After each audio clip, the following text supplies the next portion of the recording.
There's a moment in the mind of every child who will later develop narcissistic traits, a moment that happens before words, before conscious memory, before they even have the ability to name what's happening.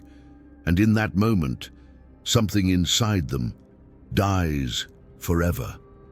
Carl Jung called this the primary split, the original division of the self.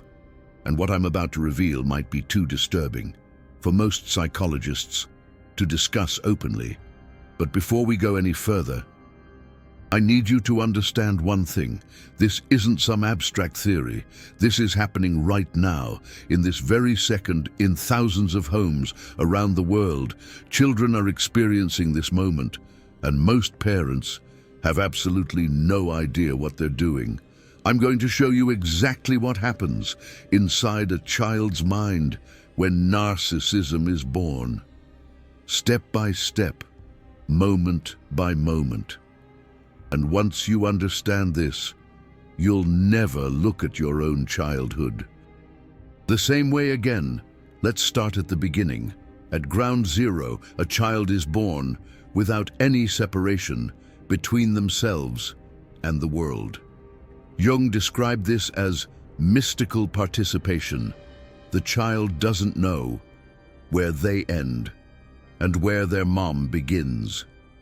There is no me versus other. There's only a fluid, connected, oceanic consciousness, a sea of sensations. In the first few months of life, a child depends completely on maternal mirroring. When they feel something, they need to see that something reflected in their mother's eyes. If they feel joy, they need to see joy reflected back. If they feel fear, they need to see recognition of that fear. If they feel hunger, they need to feel that their need is valid. This mirroring isn't a luxury, it's fundamental, psychic architecture. It's through it that the child begins to build the notion that they exist, that they are real, that their internal experiences are valid. But here's where things start to go wrong. Imagine an 8-month-old baby. They feel something, an intense emotion. Maybe it's fear, maybe it's joy, maybe it's anger. They don't have words for it. They just feel, and they look to their mom. Now, there are two possible scenarios. In the first scenario, the mom is present, truly present. She sees the child. She sees the emotion, and something in her face says, "I see you. I recognize what you feel. This is real. You are real." In that moment, something magical happens in the child's mind. The internal experience is validated.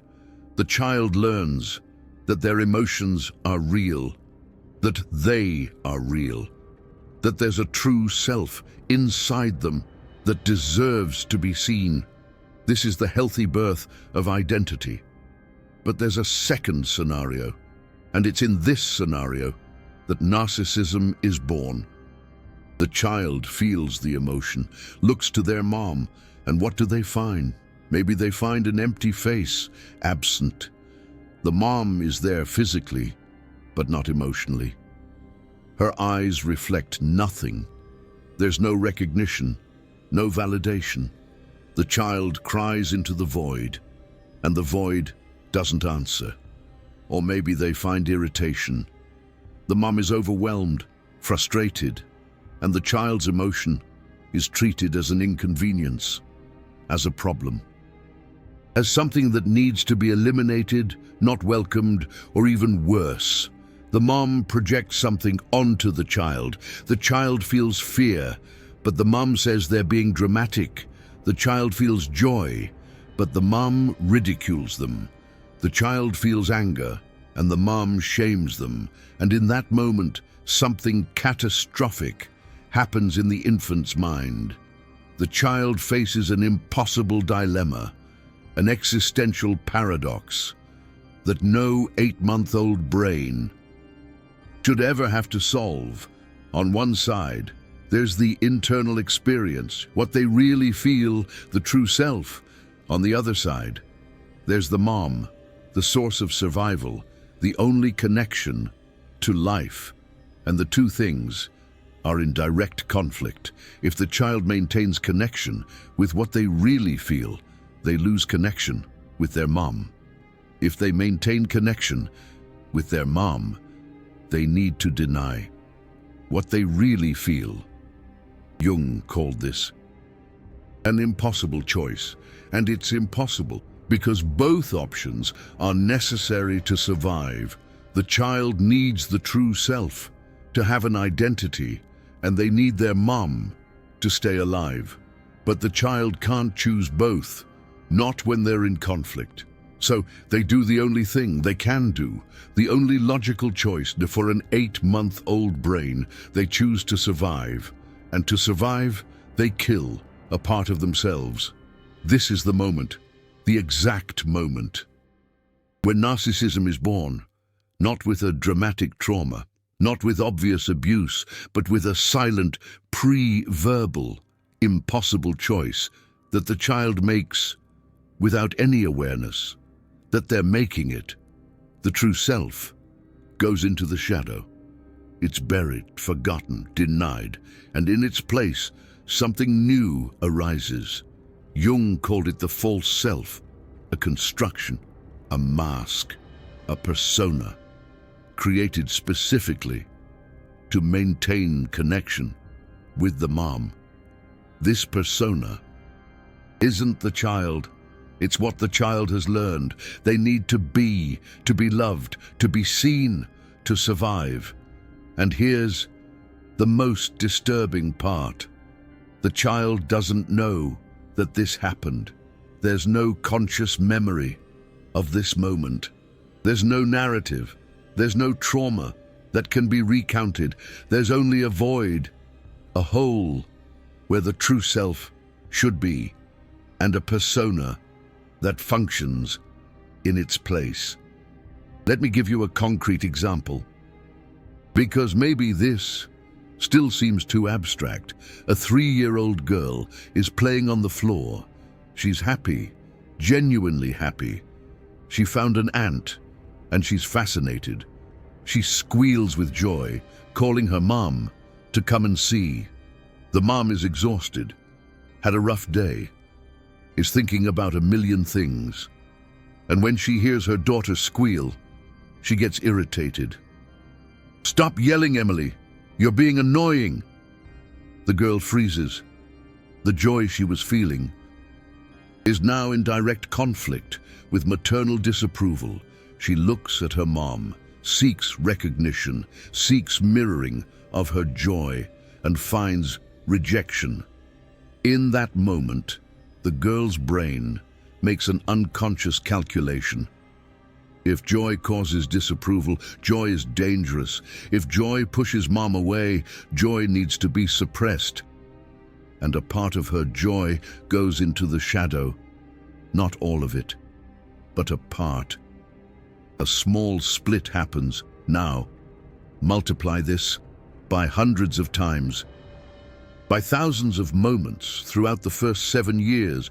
Every time a genuine emotion meets invalidation, every time the true self meets rejection, every time the child learns that being who they are means losing love, little by little, piece by piece, the true self fades away and the false self takes its place until the child can no longer distinguish between the two, until the mask merges with the face, until they forget that they were once something else. And this is the birth of a narcissist, not an event, a process, a slow, silent death that happens over years.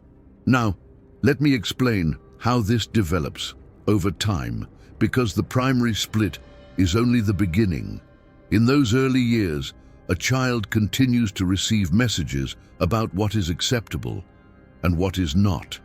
Every time a genuine emotion is invalidated, the primary split deepens. Every time the false self is rewarded, it grows stronger.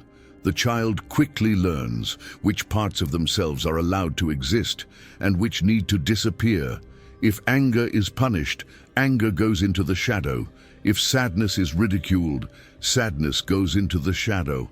If joy is interrupted, joy goes into the shadow. If the need for attention is labeled drama, that need goes into the shadow. So, what's left? The persona, the false self, an edited version, censored, shaped to please, a version that isn't the real child, but that the child believes they are. This is what Jung called identification with the persona.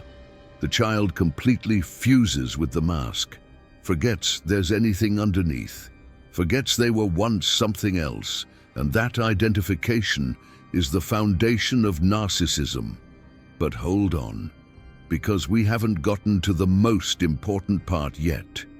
The primary split creates a wound, and that wound needs compensation. The hole, where the true self should be, needs to be filled with something. And this is where the two forms of narcissism separate. In grandiose narcissism, the compensation comes from inflation. The false self expands, inflates, becomes larger than life. The child learns that if they're special enough, maybe, just maybe, they'll finally be seen. So they obsessively seek external validation, achievements, admiration, power, all to fill the hole that can never be filled. In covert narcissism, the compensation comes from collapse. The false self contracts, minimizes itself, becomes invisible. The child learns that if they disappear enough, maybe they'll stop being hurt, so they hide, erase themselves, live in the shadow of other people. But inside, the same hunger for validation exists, just hidden, denied, ashamed. Both forms come from the same wound. The primary split, the moment the true self was sacrificed to survive. But wait, because there's a third form that almost no one mentions. A form that's even more insidious. Inverted narcissism. In this case, the child neither inflates nor collapses the false self. They erase it completely. They become an empty mirror, an echo of the people around them. They have no personality of their own because they've learned that having a personality is dangerous. This person seems like the most generous person in the world, always putting others first, always negating themselves, always disappearing so that others can shine. But beneath that apparent generosity exists the same wound, the same split, the same desperate hunger for validation, just expressed in an inverted way. They don't seek to be admired. They seek to be needed. They don't seek power. They seek to be indispensable. And when someone no longer needs them, the emptiness appears with all its force. All three forms are narcissism. All three come from the same place. All three are desperate attempts to compensate for the loss of the true self. Jung said that the specific form that narcissism takes depends on various factors: the nature of the original wound, the temperament of the child, the specific family dynamics, but the root is always the same: the primary split, the sacrifice of the self. Now, let me show you how this manifests in the adult mind, because the child who went through this grows up, but the split remains. The narcissistic adult lives in war with themselves. On one side, there's the false self they believe they are. On the other side, in the shadow, there's the true self they never knew. And this war creates specific symptoms. The first symptom is the insatiable need for external validation. The narcissistic adult can't feel real.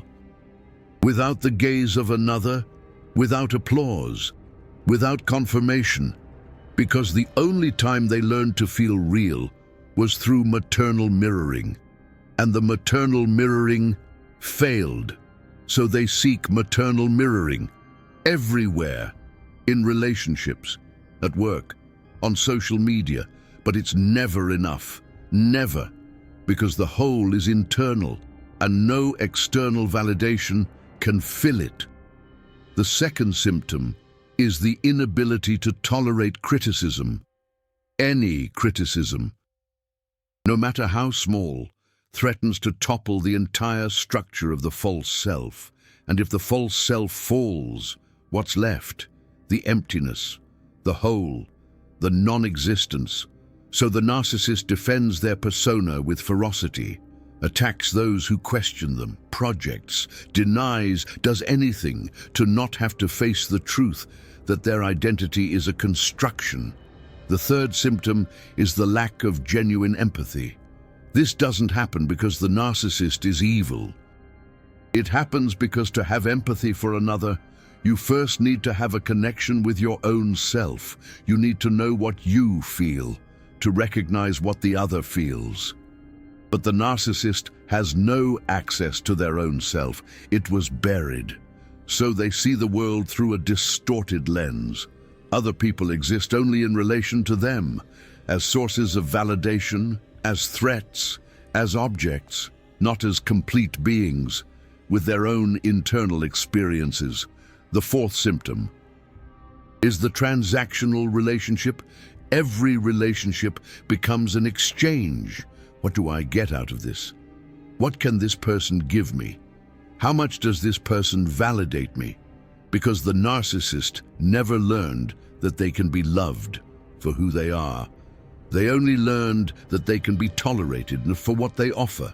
So they transform love into negotiation, into performance, into a contract. The fifth symptom is the chronic emptiness. No matter how much they achieve, no matter how much they accumulate, no matter how much they are admired, the emptiness remains, because no external achievement can replace the true self that was sacrificed. And the narcissist feels this emptiness every day. They just don't know how to name it, don't know where it comes from. They just know they need more, always more, to try to fill something that can never be filled that way. There's a sixth symptom that deserves special attention. The terror of true intimacy. The narcissist may seem to seek relationships, may seem to want connection, but when true intimacy approaches, when someone tries to see beyond the mask, panic appears, because true intimacy means being truly seen.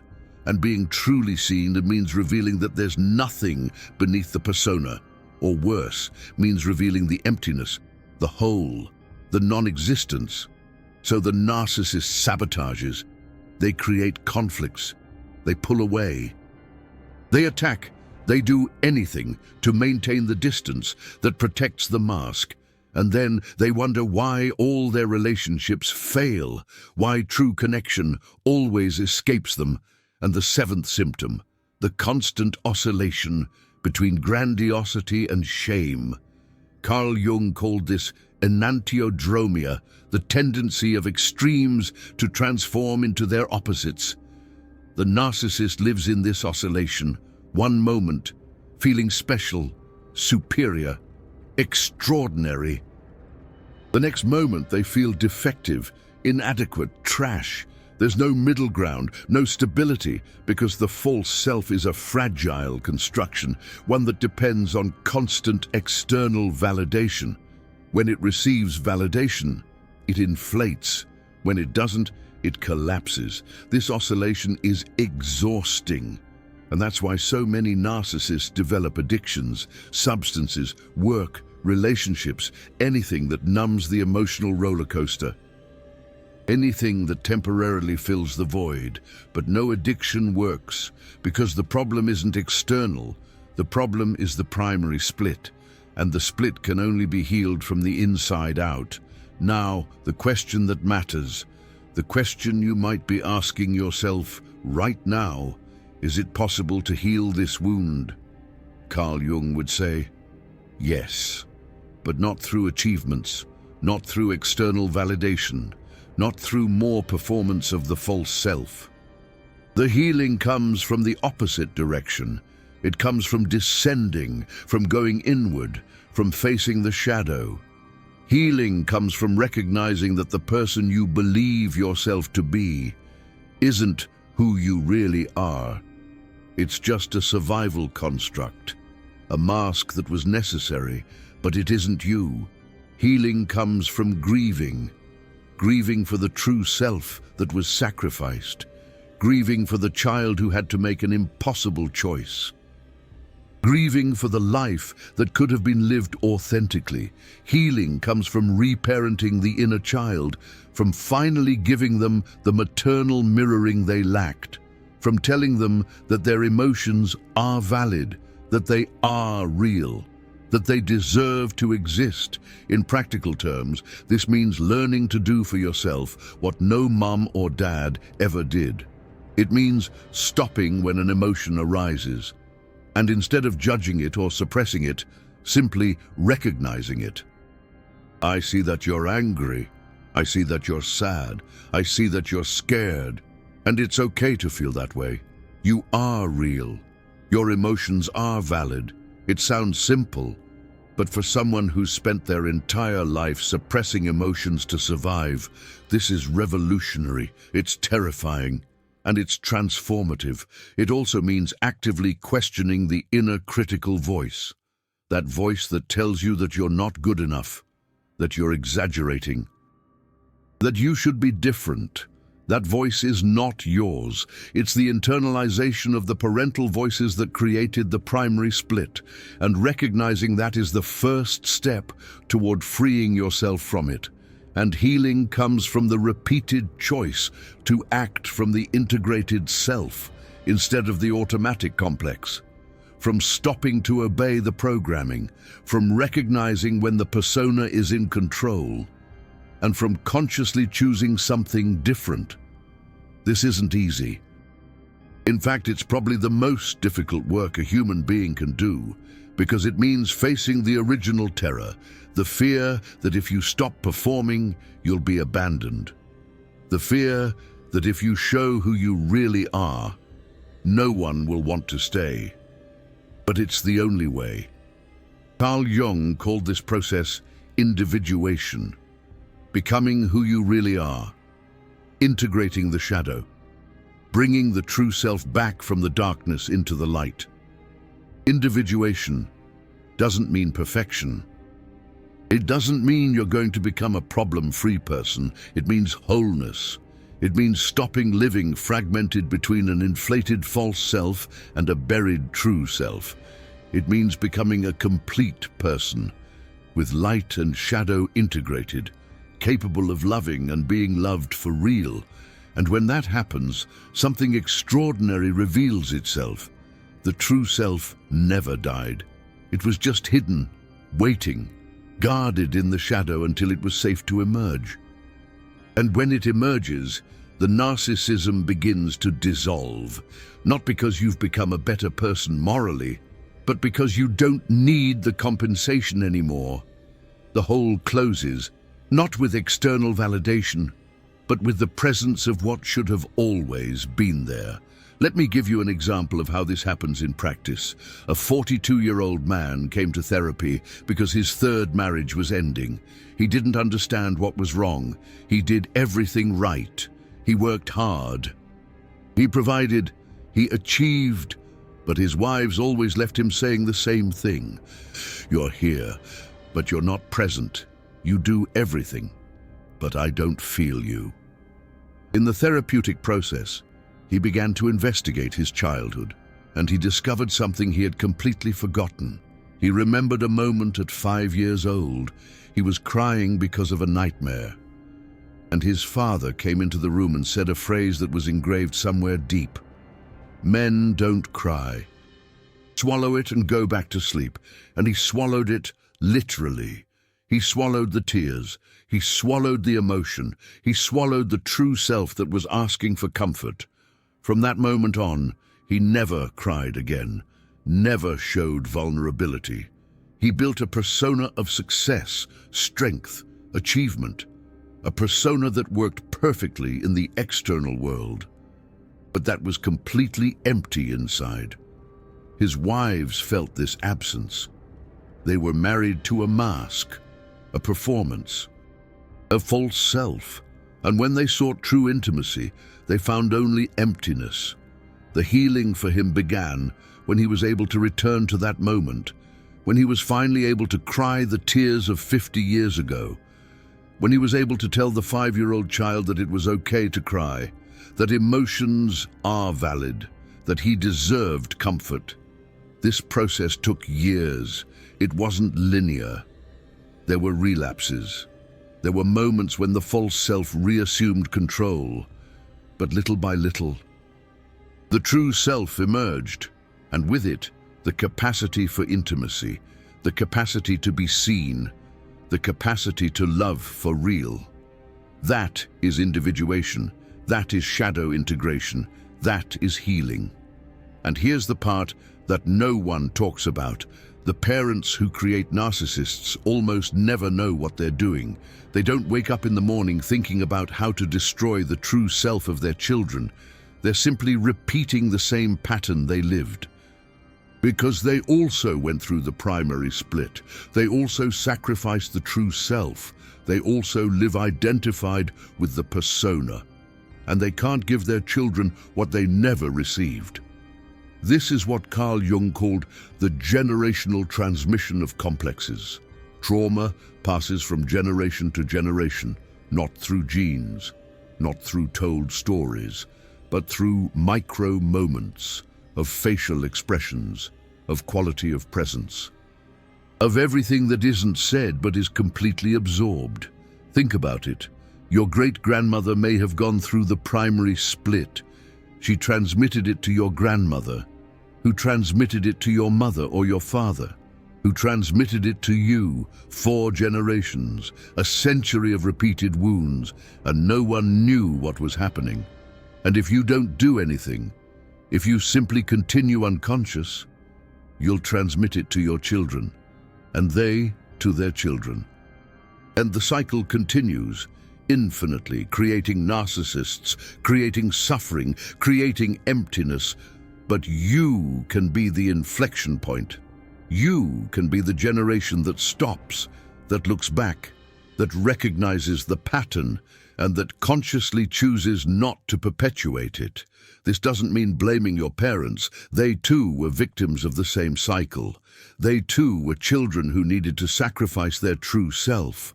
They did what they could with the tools they had. Most of them loved you in the way they were capable of loving, within the limitations they didn't choose to have. Understanding this isn't excusing. It's contextualizing. It's recognizing that the cycle is bigger than any individual, and that the only way to break it is through radical awareness. And the cycle only breaks when someone awakens, when someone stops, looks at their own story, recognizes the primary split, griefs the loss, and consciously chooses not to repeat it. That person can be you. This video exists because there are people who have chosen to bring light to familial shadows instead of perpetuating the silence. Each minute of content like this demands deep research in Jung, in developmental psychology, in trauma dynamics, and doing this while algorithms favor the superficial isn't easy. The super thanks down below isn't just financial support. It's you saying that this truth about how narcissists are born in the mind of a child needs to be known. When you click that golden heart, you help other people who are in the same process find what you found here. You become part of those who are breaking generational cycles, of those who are bringing awareness where before there was only unconscious repetition. If you've made it this far, something within you recognized the truth of what I'm saying. Maybe you felt a tightness in your chest. Maybe a memory surfaced. Maybe an emotion that you can't quite name. That's your true self calling from the shadow, asking to be seen. finally. And now, you have a choice. You can continue living, identified with the persona. You can continue seeking external validation. You can continue repeating patterns unconsciously. That's an option, and it's the option that most choose because it's easier, because it's familiar, because it's the only path they know. Or you can start the work. Start looking at your own childhood. Start identifying the moments when the primary split happened. Start grieving what was lost. Start giving your inner child what was missing. Start consciously choosing to act from the integrated self instead of the automatic complex. This work isn't glamorous. It doesn't get likes. It doesn't impress anyone. In fact, many people around you will find it strange. They'll ask what's happening to you. They'll prefer the old version, the predictable version, the version that didn't threaten their own defenses, but it's the only work that matters. It's the only path to wholeness, to becoming who you always were before the split, to living from the inside out, instead of from the outside in. Carl Jung used to say that the greatest task of each human being is to become who they truly are, not who their mother wanted them to be, not who society approves of, not who the false self pretends to be, but who you are at the deepest core of your being. That true self is waiting, guarded in the shadow, patient, resilient, indestructible. It survived everything, all the moments of invalidation, all the rejections, all the times it needed to be sacrificed so that you could survive. And now, it's calling. Will you answer? Comment down below with what age you felt that something within you died, the exact moment you stopped being who you were. The moment of the primary split. Write the age and what you remember, even if it's fragmented, even if it hurts. Because when you name it, you start to integrate, and when you share, you show others that they aren't alone in this journey. The true self is waiting. The shadow guards what was sacrificed, and individuation begins now. At the moment you choose to see what has always been hidden. You don't need to continue living as a walking split. You can become whole. You can integrate the shadow. You can break the cycle. The choice is yours, and it starts now.